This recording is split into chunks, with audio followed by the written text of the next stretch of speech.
मित्रों, जब कोई व्यक्ति पितृदोष से पीड़ित होता है तो उसे कड़ी मेहनत करने पर भी अपनी मेहनत का पूरा फल नहीं मिल पाता है। साथ ही घर में मांगलिक और शुभ कार्य भी नहीं हो पाते हैं। तो आइए मित्रों, आज जानते हैं कि पितृदोष बिना कुंडली के कैसे पता करें और पितृदोष से बचने के क्या उपाय हैं। कड़ी मेहनत करने पर भी विपरीत परिणाम मिले, घर के सदस्यों के बीच अकारण ही मनमुटाव और तनाव बढ़ने लगे, धन दौलत और परिवार समृद्ध होने पर भी घर में शुभ और मांगलिक कार्य नहीं हो पा रहे हैं, तो समझ लेना चाहिए कि किसी कारणवश पितरों का आशीष परिजनों को नहीं मिल पा रहा है। ऐसे में अगर पितृदोष का उपाय किया जाए तो अवश्य ही पितृपक्ष में पितरों की कृपा सरल एवं सहज रूप से प्राप्त होती है। ग्रहों के योग से बनने वाला पितृदोष व्यक्ति की सफलता एवं सुख सुविधा में बाधक होता है।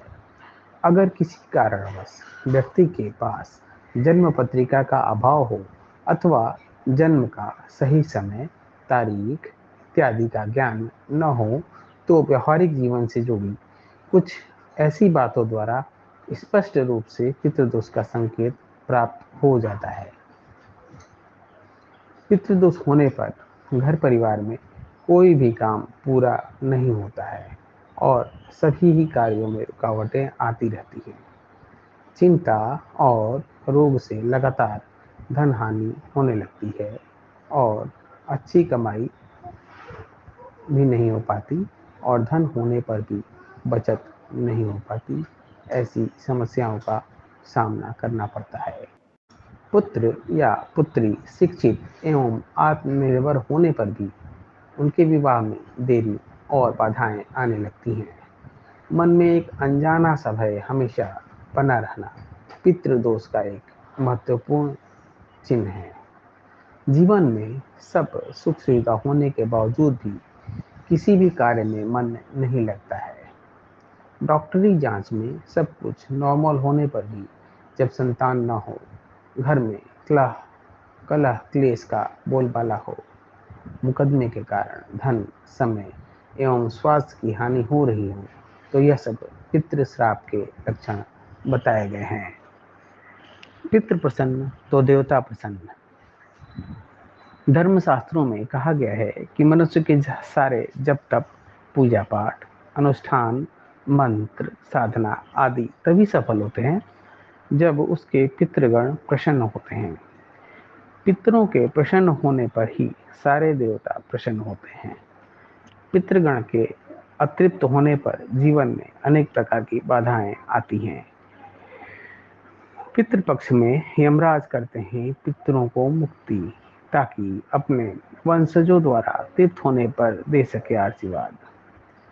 ब्रह्म पुराण के अनुसार यमराज पितृपक्ष में यमालय यानी यमपुरी से पितरों को स्वतंत्र कर देते हैं, जिससे पितृगण अपनी संतान से पिंडदान के लिए पृथ्वी पर आते हैं। इस समय पितरों को यह आशा रहती है कि उन्हें पिंडदान अवश्य मिलेगा तथा पीने के लिए जल की प्राप्ति होगी।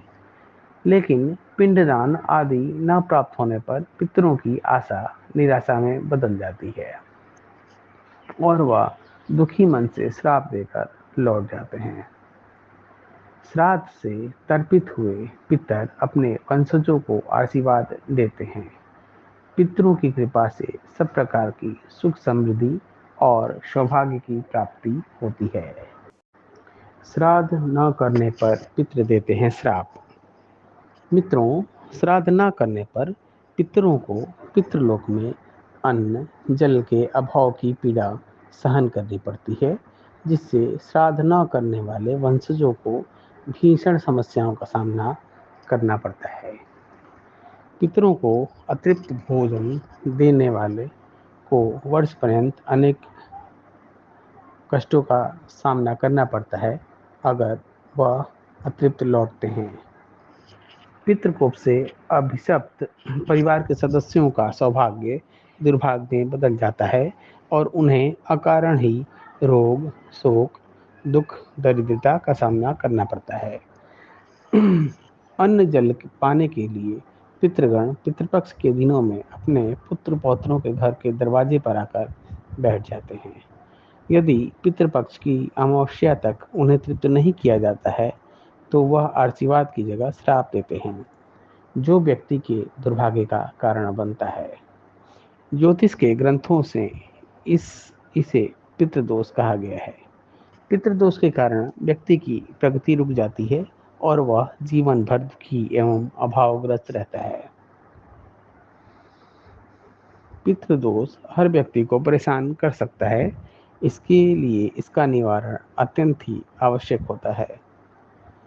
पितृगणों की स्मृति में प्याऊ लगवाना चाहिए तथा भूखे गरीबों को भोजन की व्यवस्था पितृगण में पितृपक्ष में जरूर करनी चाहिए। प्रत्येक अमावस्या को तर्पण एवं ब्राह्मण भोज करने से पितृदोष का निवारण होता है। तो मित्रों, आपको यह जानकारी कैसी लगी? अगर आपको यह जानकारी अच्छी लगी तो चैनल को लाइक, शेयर और सब्सक्राइब करना न भूलें। धन्यवाद।